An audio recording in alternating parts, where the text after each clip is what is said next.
yung badges na sinasabi ng teacher mo? Badges, ma? Oo, pati mo sinasabi sa akin. Ha? Gusto mong matamaan ka? Ano kasi yun, ma? Bagsak ako sa English. Bagsak! Sko Junjun! Anong grade mo dyan? 74, ma. 74! Diyos ko, grabe pasang-awa naman yan, Junjun. O alam mo kung bakit ka bagsak? Ha? Nagigigilak sa'yo. Kasi makulit ka. Puro ka laro. Ma. Akin na yung cellphone mo, nagigigilak sa'yo. Oh, tatawagan ko yung teacher mo, maghintay ka. Wag na. Sak na naman si Junjun. Hello, ma'am. Yes po, napatawag po kayo. Ma'am, paano to? Yung anak ko kumukulit dito sa bahay. Kumukulit po? Eh, ano pong gagawin ko? Pwede pinapatawag ko kayo dito sa bahay, ma'am. Mag-uusap tayo kung bakit makulit yung anak ko. Ako ho, pinapatawag nyo? Ay, opo, ma'am, bakit? Kapag yung anak ko kumukulit yan sa school, pinapatawag nyo agad ako. O kaya ngayon, sumobra na yung kulit ng anak ko dito sa bahay namin, kayo naman po ang ipapatawag ko. Di ba? Para quits lang. Ganun po, nanay. Sige, anong oras po ako pupunta dyan? Kahit anong oras, ma, maghihintay ako sa inyo. Pumunta po kayo, ha? A few moments later. Magandang hapon po, mother. Hello, ma'am. Pasok po kayo. Ito pala yung bahay niyo, no? Oh, paano ngayon to, ma'am? Kausapin niyo yung anak ko. Junjun, huwag ka lang kasi makulit. Pwede ka lang mapatawag sa school.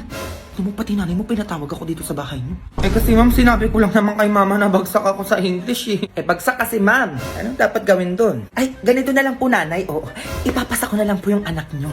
80. 80? Ay, sorry po, 95. Baka pwede na yun. Ayan, ayan. Pwede yan. 95? Ay, patingin ako. Baka mamaya di mo nilagay. Ay, nilagay ko po. Ayan po, oh. Junjun, 95. With high honor. Ay, edi top 1 na ako niyan, ma'am. Uy, grabe naman. Oh, ma'am, sorry, wala pong Maria Marienda dito. Pwede na po kayo umuwi. Ma'am, ingat po kayo. Working on a Grammy, meanwhile, pussy popping with your man in Miami.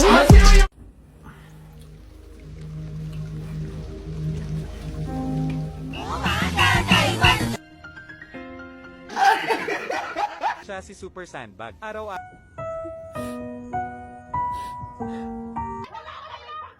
Pasok. Morning po, ma'am. Hoy! Ay, bakit po, ma'am? First day of school, mahaba yung buhok mo. Ay ma'am, hindi naman po eh. Nagpagupit naman po ako. Anong hindi? Ayan ang haba ng buhok ko. Asar ba yung gunting ko? Eto ka. Oh. A few moments later. Ma, Ano na naman yon? ginupitan ako ng teacher ko sa buhok. Ano? Bakit daw? Paba daw yung buhok ko, ma. Anong haba? Pinagpitan ko na yung buhok mo, ah. Kaya nga may sinabi ko naman eh, ginupitan pa din. Ganun. Matawagan nga yung teacher mo.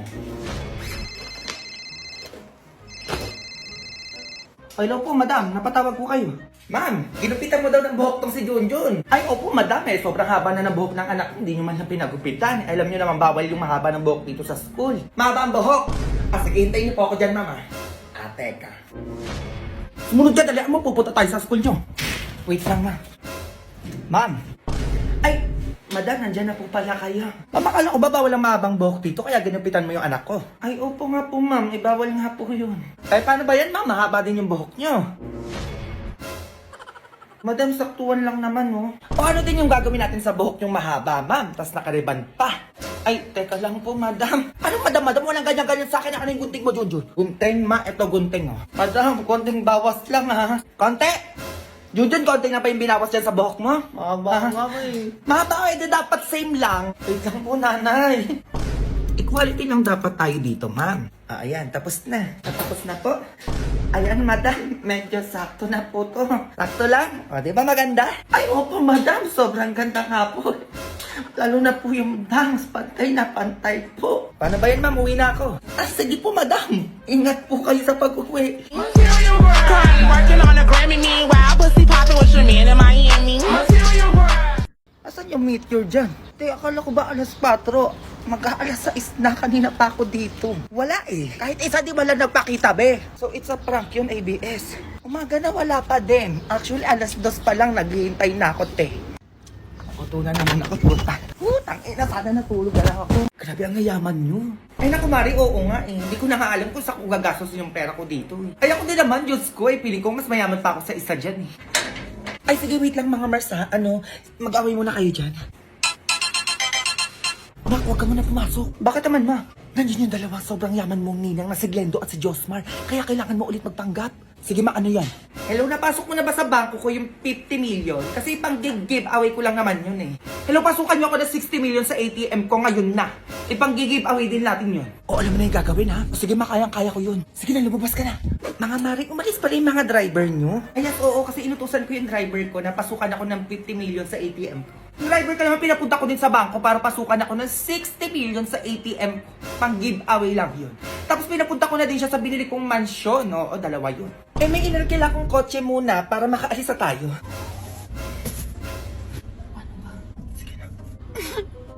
Ay, bakit ka umiiyak? Mari, umiiyak siya, oh. Ay, bakit? Anyari sa'yo? Ay, kailangan niya ata ng pera, Mari. Kailangan mo ba ng pera? Opo, ma'am, na-hold up po kasi ako eh. Kailangan ko ng pera. Ay, Diyos ko, Mari, na hold up. Kawawa naman to. Paano ba gagawin dito? Ay, may cheque ako dito. Ay, dala ko din naman yun sa akin, oh. 50,000 para sa'yo. 50,000? 50,000 ang cheap naman. O, ito, 100,000 para sa'yo. Ay, ito, 100,000. O, ito, mas bongga. 1 million, bumili ka ng bago mong kotse. 1 million pang kotse? O, ikaw, ano offer mo? Patawa ka? O, ito, 4 million. Bumili ka ng bago mong mansyon.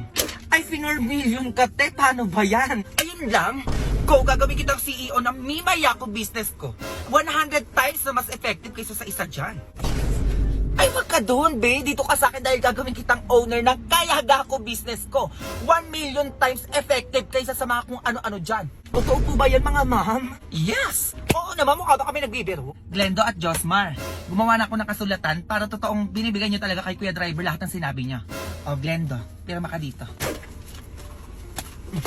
O, Josmar, ikaw naman pumirma dito. Ay, mayaman ka na, Kuya Driver. Ano pa hinihintay niyo? Magsibaba na kayo. Ha? Kami? Oo, kayo. Eh, sino ba kayo? Isang milyonaryo, ipagdadrive lang kayo? Ay, ganun. Pag yun ang initin yung ulo ko, magsibaba na kayo. Wait lang naman. Baba na! Ay, eto na. Bababa na nga. Oh, bata, kumanda ka sa kan sa bahay. Go! Go babies, go babies, go babies, go babies, go! Be, ako ni Nicolas! Bang! Ready ka na? Tara! Oh, kamusta FB niya? Be, eto.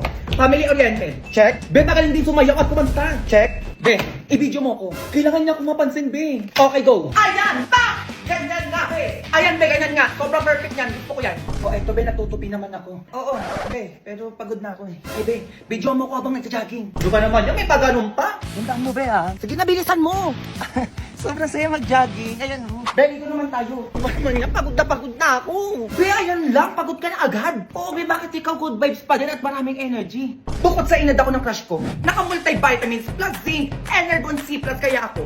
Boosted na with zinc, B vitamins, at meron din vitamin C, insodium ascorbate, at vitamin E. Ay, commercial si Bakla. Kaya mag-Energon Z plus ka na din. Nakakatulong ito sa akin para level up ang good vibes every day. Baka pati friendship nyo mag-level up din. Go! Abay, isa lang sa muna tong order kong KFC ha. Kukuha lang ako ng plato para makakain na tayo. Okay, sige, be. Ano yan? Ba't may ganyan? Ay, tiba-vlog ko muna tong in-order mo. Bago kasi nila to eh. O, ganun pa? Sige na, dalaan mo na. Gugutom na ako. Okay, go. So, hi mga te, diretsahan na tayo dito. Di ba favorite nyo tong Zinger, Twister at Corn ng KFC? Te, may creamy spinach flavor na. Ano naman yan? O, tikman na muna natin tong KFC Creamy Spinach Zinger. Go! Grabe, ang bango. Uy, ang sarap! Okay, next naman natin tong KFC Creamy Spinach Twister. Tignan nyo naman, itsura pa lang, ang sarap na. Grabe, kakaiba to. Tagal ng vlog na yan, ha? O, ito naman KFC Creamy Spinach Corn. Mana natin yan. Ang sarap. Kaya ano, matagal pa yan? Gutom na ako dito. Shh! Huwag kang maingay, nagbablog nga, diba? Ay, shala. Sorry ha, sabi ng order ko, ayan oh. Perfect mga te, ang sarap neto. Enjoy na enjoy ko talaga yung creamy goodness in every bite.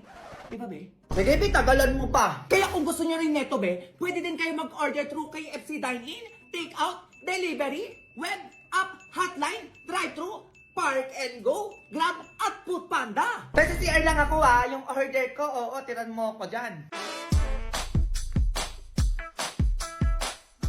Ay, ano na? Grabe ko naman, wala ko man lang tinira. Okay, thank you for watching, guys. Bye! Ay, hindi ko na record. Sige lang, Mari, pasok lang kayo dito. Ay, ang ganda ng bahay nyo, ah. Ay, oo nga. Ay, ano meron doon? Punta na kayo, oo, madaming pagkain. Parang may handaan ata sila. Teka nga. Happy birthday, Mars! Oo, may regalo pala ako sa'yo. Uy, Mars, ano ba? Ano to?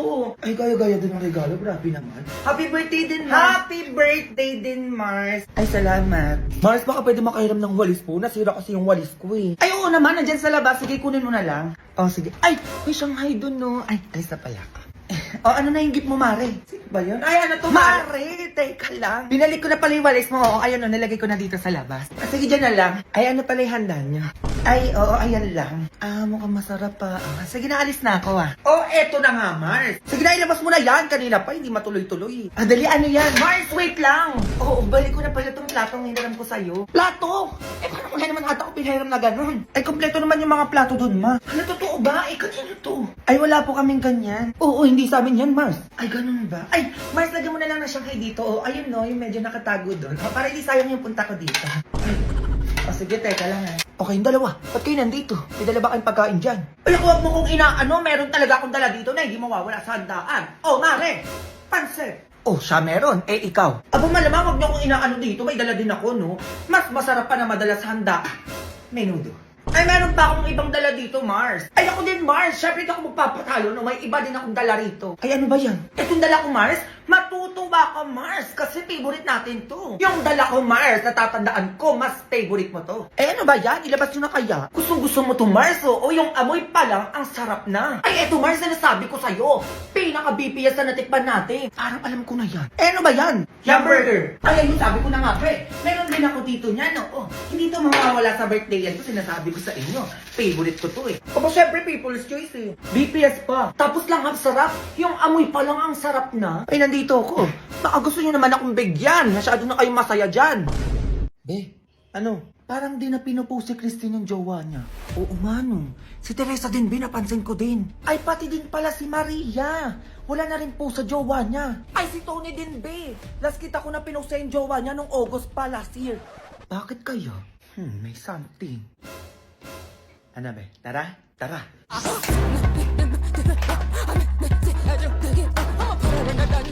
Ay, totoo pala. Okay, bye. Ay, ayun daw yung dahilan. Ano ba naman yan? O, sige na, bye. Ay, talaga. O, sige, tawag ako sa'yo mamaya. Bye, o, sige na. Tawag na. I'm done. Ako din. O, be, first topic. Nag-iwalay si Teresa pati yung jowa niya nung October. Kasi may third party yung guy. Si Christy naman niloko niya yung jowa niya nung November. Ayan o, nakita ko sa post ng ex niya. O, ito si Tony naman, be. Nag-iwalay sila ng jowa niya nung September kasi wala lang daw. Gusto lang daw nila ng space sa isa't isa. No ba, hindi naman totoo yung space na yun eh. O, si Maria, nag-break sila ng jowa niya dahil ayaw ng nani niya sa guy. Pinag-iwalay sila. Ayun lang. Ayun lang din. Okay. Ay, be, utang mo. Ay, grabe ka naman, be. Kailangan manunggod kapag maniningil. Kylie, ang tagal na ng utang mo, be. At saka ang tagal ko na nagp-PM sa'yo. Kita mo, hindi na nga kita nire-replyan. Hinangungulit ka pa. Pumunta ka pa dito. Eh, bakit naniningil? Wala ka ng pera? Kailan pa yung utang na yan? Ay, nung isang taon pa po yung utang niya na yun. Ay, Diyos ko, isang taon pa pala yan. Diyos ko, ang tagal-tagal na yan. Dapat wala na nga yan eh. Ay, di po pwede yun. At saka hindi naman po kayo may utang sa akin yung anak niyo po. Ay, wala akong pakialam sa utang na yan. Ay, dapat lang po eh. Utang ng anak niyo yun eh. Tao ka, di ba? Tao ka. Eh, paano kung sa'yong gawin ni Kylie yan? Anong mararamdaman mo? Oo nga. Huh? Naniningil lang naman po ako. Oo nga, ayan nga yung punto dito. Eh kung pagbalik natin yung sitwasyon, ikaw tong si Kylie. Eh di kung ako po may utang, magbabayad po agad ako. Hindi ko na po papatagalin ng isang taon. Diyos ko, tagal naman po ng ganun. Ay, ang yabang ha. Saka kung may utang man po ako, hindi po ako yung magmamatapang. Diyos ko, may utang ka naman, magtatapang ka pa. Kaya nga, etong anak ko si Kylie, lagi ito natatamaan sa akin. Gusto mo pakita ko sa'yo? Ay, wag na po. Grabe naman ang tapang. Kayo na nga po yung may utang eh. Sige po, uwi na lang po ako. Ayan, umuwi ka sa inyo. Baka mapatulfi pa kita. Grabe naman ang ugali ng mga may utang dyan. Diyos ko, sila pa yung matapang for today's video.